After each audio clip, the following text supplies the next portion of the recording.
السلام علیکم ورحمۃ اللہ وبرکاتہ حامدا و مصلیا اما بعد۔ توحید شریعت اسلامیہ کے اندر ایک عظیم چیپٹر ہے، ایک عظیم موضوع ہے۔ توحید کے بغیر اعمال کی قبولیت کا خیال کرنا گویا کہ دیوانگی میں خواب دیکھنے جیسا ہے۔ توحید کا اگر انکار کر دیں تو منکر توحید کا انجام کیا ہوگا؟ توحید اللہ تبارک و تعالیٰ نے ہمیں توحید سے نوازا، اگر توحید نہ ہو یا پھر توحید الوہیت کا انکار کر دیں تو انجام کے اعتبار سے کتنا خطرناک معاملہ ہے، چند احادیث سے ہم اس کو سمجھتے ہیں۔ پہلی حدیث، وعن ابن عباس رضی اللہ تعالیٰ عنہما یقول قلت یا رسول اللہ ان ابا طالب کان یعوتک وینصرک فہل نفعہ ذلک؟ قال نعم وجدته فی غمرات من النار فاخرجته الى زحزاح، رواہ مسلم فی کتاب الایمان۔ مسلم شریف کی حدیث ہے، راوی حدیث حضرت عباس رضی اللہ تعالیٰ عنہما، وہ فرماتے ہیں کہ اے اللہ کے رسول صلی اللہ علیہ وسلم، ان ابا طالب، میرے بھائی آپ کے چچا ابو طالب، کانا یحوتک، وہ زبردست طریقے سے آپ کی حفاظت کیا کرتا تھا، آپ کی نگرانی کیا کرتا تھا، یہاں تک کہ جب تک ابو طالب زندہ رہے مکہ والوں کی ہمت نہیں ہوا کرتی تھی کہ محمد صلی اللہ علیہ وسلم کے خلاف کوئی ایسی سازش کرے جس کے اندر بہت پریشان کیا جائے۔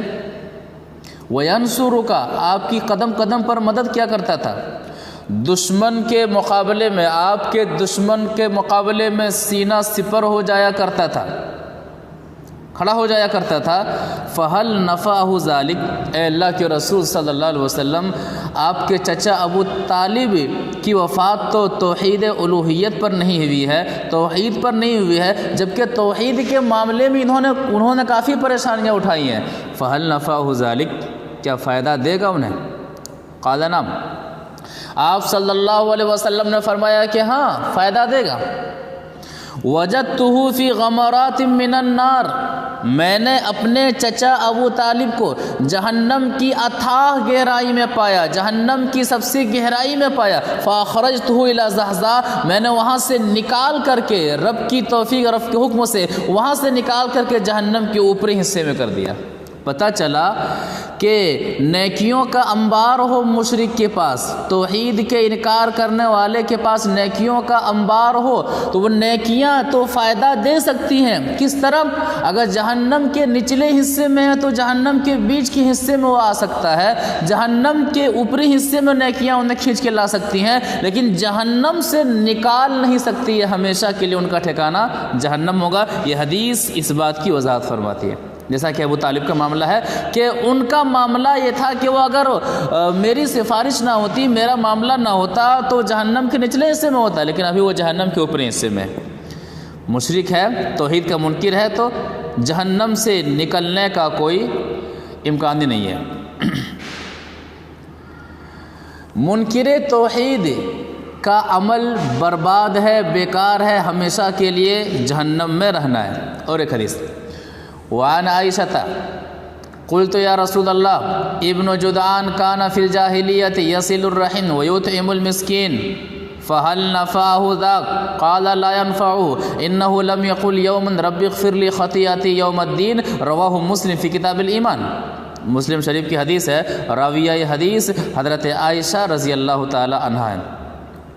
وہ فرماتی ہیں کہ اللہ کے رسول صلی اللہ علیہ وسلم سے میں نے پوچھا، میں نے سوال کیا، اے اللہ کے رسول صلی اللہ علیہ وسلم، ابن جدعان کانا فی الجاہلیت یصل الرحم ویطعم المسکین، عبداللہ بن جدعان زمانہ جاہلیت میں صلہ رحمی کرتا تھا، ٹوٹے دلوں کو جوڑتا تھا، لوگوں کو ملا کر کے رکھتا تھا، وَيُطْعِمُ الْمِسْكِينَ اور مسکینوں کی دیکھ بھال کیا کرتا تھا، مسکینوں کو کھانا کھلاتا تھا، اور مکے کے اندر وہ شخص مشہور تھا، اس کی وفات ہو گئی ہے۔ فَهَلْ نَفَعَهُ ذَاكَ عبداللہ بن جدعان کا غریبوں میں کھانا کھلانا، عبداللہ بن جدعان کی جانب سے صلہ رحمی کا معاملہ آنا، کیا قیامت کے روز ان کا یہ عمل فائدہ پہنچائے گا؟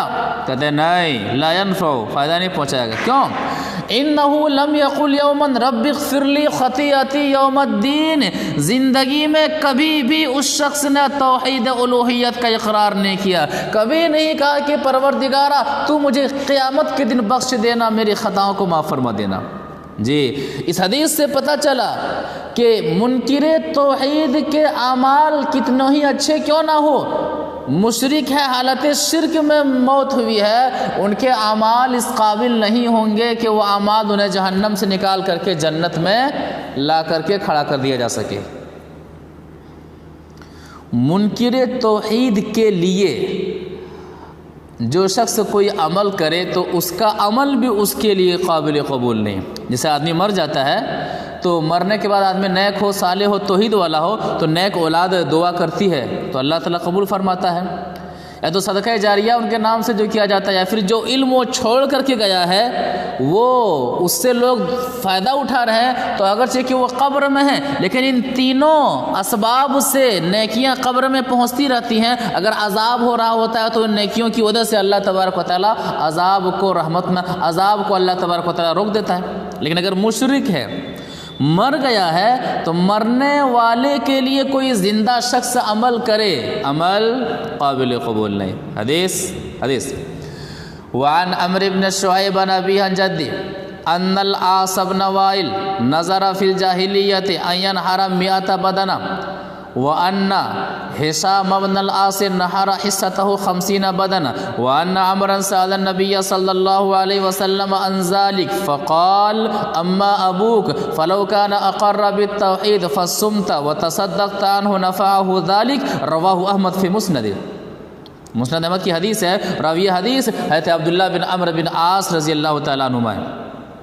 وہ فرماتے ہیں کہ عاص بن وائل، عبداللہ بن عمرو بن عاص، تو عبداللہ بن عمرو رضی اللہ تعالی عنہما کے والد نے زمانہ جاہلیت میں نظر مانی تھی کہ وہ 100 اونٹوں کی قربانی کرے گا، لیکن نظر کی تکمیل سے پہلے ان کے والد کی وفات ہو جاتی ہے اور موت حالت شرک میں ہوتی ہے۔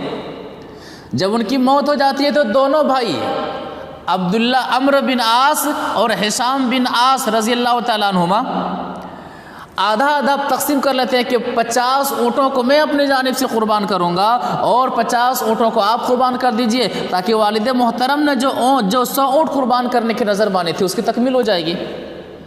کہتے ہیں وَأَنَّ هِشَامَ بْنَ الْعَاص نَحَرَ حِصَّتَهُ 50 بدنہ، ہشام بن عاص رضی اللہ تعالیٰ عنہ اپنے حصے کے 50 اونٹوں کو قربان کر دیتے ہیں والد محترم کی جانب سے۔ وَأَنَّ عَمْرًا سَأَلَ النَّبِيَّ صلی اللہ علیہ وسلم، اور عمرو بن عاص رضی اللہ تعالی عنہما کی جب باری آئی قربان کرنے کی تو اللہ کے رسول صلی اللہ علیہ وسلم سے سوال کرتے ہیں کہ اللہ کے رسول صلی اللہ علیہ وسلم معاملہ ایسا ہے، ماجرا ایسا، آپ کیا فرماتے ہیں؟ تب اللہ کے رسول صلی اللہ علیہ وسلم نے فرمایا اما ابوک، عمرو کوئی فائدہ نہیں ہے۔ کیوں؟ اپنے باپ کی نظر کو پوری کرنے میں کوئی فائدہ نہیں ہے، باپ کو ثواب نہیں ملے گا۔ کیوں؟ اما ابوک، رہا آپ کا باپ، فلو کان اقر بالتوحید، اگر آپ کے والد توحید کا اقرار کیے ہوتے، عاص بن وائل اگر توحید کے دائرے میں آئے ہوتے، فصمتا، اس کے بعد آپ ان کی جانب سے روزے رکھتے، وتصدقت عنہ، اور ان کی جانب سے صدقہ کرتے، نفعہ ذالک، تب اسے فائدہ پہنچتا۔ پتہ چلا کہ مشرک کی وفات ہو گئی ہے تو ان کی اولاد ان کی جانب سے نیکیاں کر رہی ہیں تو وہ نیکیاں مشرک کو فائدہ نہیں پہنچائیں گی۔ اسی طرح سے مشرک اگر ہے اور نظر زندگی میں انہوں نے نظر مانی تھی، وفات ہو گئی تو ان کی اولاد کو نظر پورا کرنے کی کوئی ضرورت نہیں ہے۔ کیوں؟ کوئی فائدہ نہیں ہے۔ دوسرے الفاظ میں اگر مرنے والا موحد ہو اور ان کے ذمے کوئی نظر تھی تو ان کی اولاد پورا کرے گی، موحد ہو تو. یا پھر مرنے والے کے ذمے روزہ تھا، فرض روزہ تھا یا پھر نظر کا روزہ تھا کہ صحت یاب ہو جانے کے بعد روزہ رکھیں گے، لیکن وفات ہو گئی تو ان کے جو ولی ہیں وہ ان کی جانب سے روزہ رکھیں گے. یہ مسئلہ کو بھی یہاں پر یاد رکھنے کی ضرورت ہے. لیکن اگر مرنے والا مشرک ہے تو مشرک کے حق میں جو بھی نیکیاں کی جائے، جتنی بھی نیکیاں کی جائیں کم ہے. تو منکر توحید کا انجام ہمیشہ کے لیے جہنم ہے. منکر توحید کا انجام اتنا برا ہے کہ نبی صلی اللہ علیہ وسلم اپنی قرابت داروں کا نام لے لے کر کے کہہ رہے ہیں کہ توحید کے دائرے میں آ جاؤ، توحید کے دائرے میں آ جاؤ تبھی فائدہ ہوگا، ورنہ یہ نہ کہنا کہ نبی صلی اللہ علیہ وسلم تو ہمارے ہی خاندان سے ہیں، نبی صلی اللہ علیہ وسلم تو ہمارے بھتیجے ہیں یا پھر ہمارے والد ہیں. نہیں، نبی صلی اللہ علیہ وسلم کچھ بھی کام نہیں آنے والے ایسے موقع پر.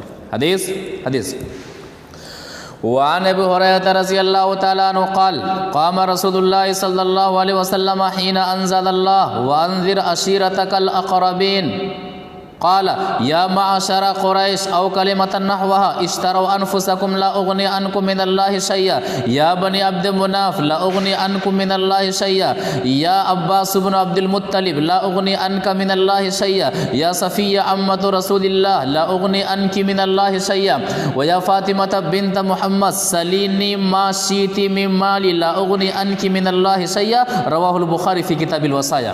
بخاری شریف کے اندر وصیت کے بیان میں یہ حدیث اسی طرح سے موجود ہے. راوی حدیث جیسا کہ پتہ چلا حضرت ابو ہریرہ رضی اللہ تعالیٰ عنہ ہے. وہ فرماتے ہیں کہ جب سورۃ الشورى آیت نمبر 214 نازل ہوتی ہے وَأَنذِرْ عَشِيرَتَكَ الْأَقْرَبِينَ، اے محمد صلی اللہ علیہ وسلم اب چھپ چھپ کر کے دعوت دینے کا وقت ختم ہو چکا ہے، اب قرابت داروں کو کھلم کھلا ڈرائیے، توحید کی طرف بلائیے. نبی صلی اللہ علیہ وسلم شروع کرتے ہیں اپنے قریبیوں سے. پتہ چلا توحید کی دعوت جب دینی ہو اپنے گھر والوں سے شروع کریں، اپنے رشتہ داروں سے شروع کریں. آپ نے فرمایا یا معاشر قریش، اے قریش کی اور اے قریش کے خاندان والو، اشتروا انفسکم لا اغنی عنکم من اللہ شیئا، اپنے آپ کو جہنم سے بچنے کا سامان پیدا کر لو، رب کے مقابلے میں محمد صلی اللہ علیہ وسلم کچھ بھی کام نہیں آنے والا ہے. جی توحید نہ ہو تو نہ کسی کی سفارش کام آئے گی، نہ کوئی عمل کام آئے گا. یا بنی عبد مناف لا اغنی عنکم من اللہ شیئا، اے مناف کے قبیلے والو، اے بنی عبد مناف، اپنے آپ کو جہنم سے بچانے کے لیے توحید کے دائرے میں آ جاؤ، توحید الوہیت کا اقرار کر لو، محمد صلی اللہ علیہ وسلم کا طریقہ اپنا لو. لا اغنی عنکم من اللہ شیئا، رب کے مقابلے میں، ورنہ دوسری صورت میں تمہیں کچھ بھی کام نہیں آؤں گا.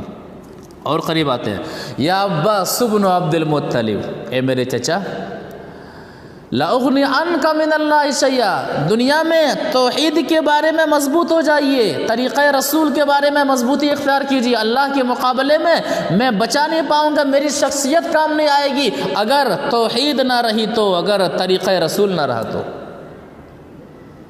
اور آگے آتے ہیں یا صفیہ امۃ رسول اللہ، اے میری پیاری پھوپھی صفیہ، لا اغنی عنک من اللہ شیئا، جہنم کی آگ سے بچنے کے لیے دنیا میں توحید کو مضبوط کیجئے، ورنہ اللہ کے مقابلے میں تمہارا کچھ بھی کام نہیں آ سکوں گا.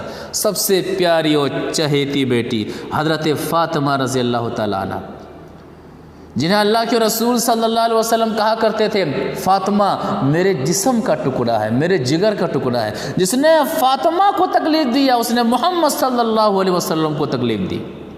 کیا فرمایا یا فاطمہ بنت محمد، اے میری بیٹی فاطمہ، سلینی ما شئت من مالی، دنیا میں میرے مال میں سے جو چاہے مانگ لے، جو مطالبہ کرنا چاہے مطالبہ کر لے. لا اغنی عنک من اللہ شیئا، فاطمہ قیامت کے دن یہ نہ کہنا کہ میرا باپ مجھ سے بہت زیادہ پیار کرتے تھے، میرا باپ مجھ سے بہت زیادہ محبت کرتے تھے، میرے والد تو سید الانبیاء ہیں، شافع محشر ہیں، ساقی کوثر ہیں، اور میرے والد محترم میرا کام آئیں گے. کہتے ہیں بیٹے نہیں، دنیا میں توحید کو مضبوط کر لیجئے۔ یہ حدیث کا آخری ٹکڑا تماچا مارتا ہے ان لوگوں کے لیے جو پیری اور مریدی کا سلسلہ چلا رہے ہیں کہ میرے مرید ہو جاؤ، میرے مرید ہو جاؤ، میں جہنم سے بچا لوں گا، میں جہنم سے نکال لوں گا، میں جہنم میں تھوک دوں گا تو جہنم کی آگ بجھ جائے گی۔ پیری اور مریدی کا سلسلہ یہ حدیث کا آخری ٹکڑا خاص کر کے تماچا مار رہا ہے۔ یہ کھانے پینے والے، یہ دنیا میں اپنا پیٹ پالنے والے، یہ جو لمبے لمبے بال شیطان نما رکھ کر کے مزاروں اور قبر کے اوپر بیٹھ کر کے لوگوں کے مال کو ناجائز طریقے سے جو کھانے والے ہیں اور لوگوں کے ایمان کو یہ جو لوٹنے والے ہیں کہ میرے مرید بن جاؤ، میرے قریب آ جاؤ، میری پکار پکارو، نہیں، لا اغنی عنکی من اللہ شیئا، میری بیٹی جگر کا ٹکڑا ہے آپ، لیکن دنیا کے مال میں سے جو چاہو مانگ لو، آخرت میں مت مانگنا، وہاں پر کچھ کام نہیں آؤں گا۔ پتہ چلا توحید نہ ہو تو ساری نیکیاں برباد ہیں، سارے اعمال برباد ہیں۔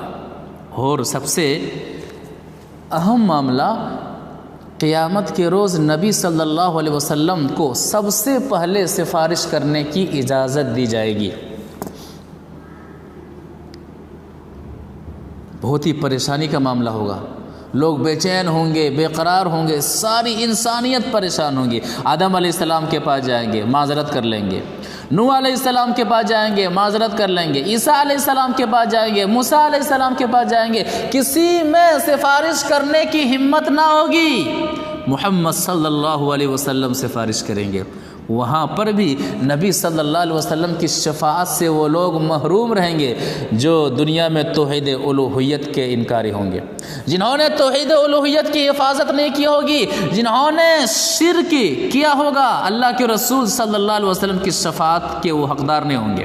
حدیث وعن ابي هريره رضي الله تعالى عنه قال رسول الله صلى الله عليه وسلم لكل نبي دعوة مستجابة فتعجل كل نبي دعوته وإني اختبأت دعوتي شفاعة لأمتي يوم القيامة فهي نائلة إن شاء الله من مات من أمتي لا يشرك بالله شيئا رواه مسلم في كتاب الإيمان۔ مسلم شریف کی حدیث ہے، راوی حدیث جیسا کہ پتہ چلا حضرت ابو ہریرہ رضی اللہ تعالیٰ عنہ، وہ فرماتے ہیں کہ اللہ کے رسول صلی اللہ علیہ وسلم نے فرمایا لکل نبی دعوت مستجابہ، اللہ تبارک و تعالیٰ نے دنیا میں جتنے انبیاء آئے ہر نبی کو ایک دعا دی تھی کہ دنیا میں اس دعا کے ذریعے سے جو بھی مانگو گے وہ قبول ہوگی، یعنی گارنٹی والی دعا دی تھی، دعوت مستجابہ گارنٹی والی دعا دی تھی کہ اس دعا کا استعمال جو چیز بھی مانگنے کے لیے کرو گے میں وہ دوں گا۔ اللہ کے رسول صلی اللہ علیہ وسلم کیا فرماتے ہیں؟ فتعجل کل نبی دعوتو، ہر نبی نے دنیا ہی میں اس قبول ہونے والی دعا کا استعمال کر لیا، اس دعا کے ذریعے سے گارنٹی ملنے والی چیز کا استعمال کر لیا، یعنی اس دعا کا استعمال دنیا ہی میں کر لیا، لیکن میں محمد صلی اللہ علیہ وسلم نہیں، ہم نے ایسا نہیں کیا۔ وَإِنِّ اخْتَبَأْتُ دَعْوَتِي شَفَاعَةً لِأُمَّتِي يَوْمَ الْقِيَامَةِ، میں نے دعا کو چھپا کر کے رکھا ہے، باندھ کر کے رکھا ہے، حفاظت سے رکھا ہے، کس کے لیے؟ اپنے لیے نہیں، شفاعتاً لامتی یوم القیامہ، اس دعا کا استعمال میں قیامت کے دن کروں گا، اور کس کے لیے؟ اپنے امتیوں کے حق میں، کہ میری امتیوں کو بخش دے، میری امتیوں کو پریشانی سے نجات دے۔ اس دعا کا استعمال قیامت کے دن کروں گا، اپنے لیے نہیں، امتیوں کے حق میں کروں گا۔ اب اس دعا کے حقدار کون کون ہوں گے؟ ایک صفت بیان کر دیا، ایک اصول بیان کر دیا، اصول کو یاد رکھیے۔ فَهِيَ نَائِلَةٌ إِنشَاءَ اللَّهُ، اس دعا کا حقدار انشاءاللہ ہر اس شخص ہوگا مَن مَّاتَ مِنْ أُمَّتِي لَا يُشْرِكُ بِاللَّهِ شَيْئًا، میری امت کا ہر وہ فرد میری اس دعا کا حقدار ہوگا جس نے میں اللہ کے ساتھ کسی کو شریک نہ ٹھہرایا ہوگا۔ آگے یہ بات کہ مشرک ہوگا تو نبی صلی اللہ علیہ وسلم کی شفاعت کا حقدار نہیں ہوگا، توحید کا منکر ہوگا تو نبی صلی اللہ علیہ وسلم کی شفاعت کا حقدار نہیں ہوگا، توحید الوہیت پر ڈاکہ ڈالنے والا ہوگا تو نبی صلی اللہ علیہ وسلم کی شفاعت کا حقدار نہیں ہوگا۔ یہاں لاکھ پکارتے رہے، نبی ہمارے رہے، یا نبی سلام علیکہ، یا فلاں و فلاں، نبی آ گئے، کھڑے ہو جاؤ، کیا ہوتا ہے میلادوں وغیرہ میں کھڑے ہو جائیے نبی آ گئے، تقریر کروانے کے لیے نبی کو بلاتے نہیں ہیں، نبی سے زیادہ خود کو بڑے مقرر سمجھتے ہیں، تقریر جب تک ہوتی ہے نبی کو بلاتے نہیں ہیں، تقریر ختم ہو جائے میلاد میں نبی آ گئے کھڑے ہو جاؤ صلاۃ والسلام کا نذرانہ پیش کرنے کے لیے، ہر مجلس ختم ہونے کے بعد ہی ان کے ہاں نبی آتے ہیں۔ تو فَهِيَ نَائِلَةٌ انشاءاللہ، جو مشرک نہیں ہوگا، جو توحید الوہیت پر ڈاکہ ڈالنے والا نہیں ہوگا، قیامت کے روز نبی صلی اللہ علیہ وسلم کی شفاعت کا وہی حقدار ہوگا۔ تو پتہ چلا، ان احادیث سے پتہ چلا کہ توحید کی اہمیت شریعت اسلامیہ کے اندر بہت زیادہ ہے، اور توحید الوہیت کا منکر یا پھر توحید الوہیت پر ڈاکہ ڈالنے والا ہمیشہ کے لیے جہنم میں رہے گا۔ قرآن بھی اس کی گواہی دیتا ہے۔ اللہ تبارک و تعالی سورہ مائدہ آیت نمبر 72 میں فرماتا ہے، اِنَّهُ مَن يُشْرِكْ بِاللَّهِ، بے شک جس شخص نے اللہ کے ساتھ دوسروں کو شریک ٹھہرایا، فقد حرم اللہ علیہ الجنہ، اللہ تبارک و تعالیٰ فرما رہا ہے کہ مشرک پر اللہ تبارک و تعالیٰ نے جنت کو حرام قرار دے دیا ہے۔ وَمَأْوَاهُ النَّارُ، ایسے شخص کا ٹھکانہ جہنم ہوگا۔ وَمَا لِلظَّالِمِينَ مِنْ انصار، اور کل قیامت کے روز مشرکوں کا کوئی مددگار نہیں ہوگا، اس طرح کا ظلم کرنے والوں کا کوئی مددگار نہیں ہوگا، کوئی ان کے حق میں سفارش کرنے والا نہیں ہوگا، کوئی ان کا آنسو پہنچنے والا نہیں ہوگا، کوئی ان کے درد کا درما نہیں ہوگا۔ قرآن کا اصول اور ان احادیث کا اصول سامنے رکھیں تو پتہ چلا کہ منکر توحید کا انجام ہمیشہ کے لیے جہنم ہے۔ اللہ تعالی ہمیں توحید کی حفاظت کرنے کی توفیق عطا فرمائے، اور ہماری توحید خاص کر کے توحید الوہیت کو اس قابل بنائے کہ کل قیامت کے روز یہ توحید الوہیت ہمیں رسوائی سے بچائے۔ اللہ تبارک و تعالی قیامت کے روز ہمیں توحید الوہیت کی بدولت نبی صلی اللہ علیہ وسلم کی شفاعت کا حقدار بنائے، دخول جنت کا سبب بنائے۔ آمین یا رب العالمین۔